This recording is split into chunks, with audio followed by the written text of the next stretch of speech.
హిందూపురంలో MP BK పార్థసారథికి చేదు అనుభవం ఎదురైంది.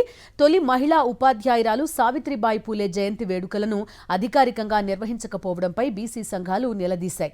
అనంతపురం జడ్పీ కార్యాలయంలో ఎంపీ పార్థసారథితో పాటు జిల్లా కలెక్టర్ ఆనంద్ను బీసీ సంఘాల నేతలు అడ్డుకున్నారు. చంద్రబాబు బీసీలను చిన్నచూపు చూస్తున్నారని ఆగ్రహం వ్యక్తం చేశారు. ఇదే వైఖరి కొనసాగిస్తే తగిన మూల్యం చెల్లించుకోక తప్పదని హెచ్చరించారు. బీసీ సంఘాల ఆందోళనలతో దిగొచ్చిన ఎంపీ కలెక్టర్ సావిత్రిబాయి పూలే విగ్రహానికి పూలమాలలు వేసి నివాళులర్పించారు.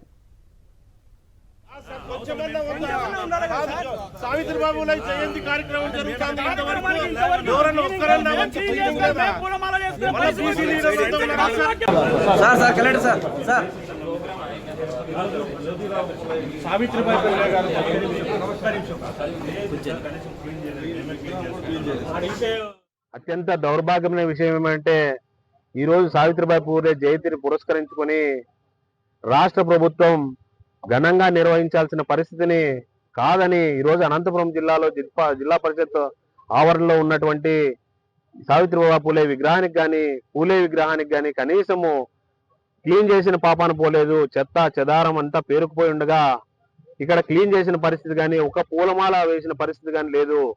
ఇంతటి దౌర్భాగ్యమైన పరిస్థితుల్లో ఉంటే నేనే స్వయంగా ఖుష్బూ కొఠారి గారికి డీడీ గారికి ఈ రోజున ఇక్కడికి వచ్చిన తర్వాత మేమందరం కలిసి తనకు తెలియజేస్తే తను చెప్పే నిర్లక్ష్య సమాధానం ఏమంటే రాష్ట్ర ప్రభుత్వం నుంచి ఎటువంటి జీవో మాకు రాలేదు, ఆదేశాలు రాలేదు కాబట్టి మేము సావిత్రిబాయి పూలే జయంతిని నిర్వహించలేదు అని చెప్పి ఖరాఖండిగా చెప్పడం జరిగింది.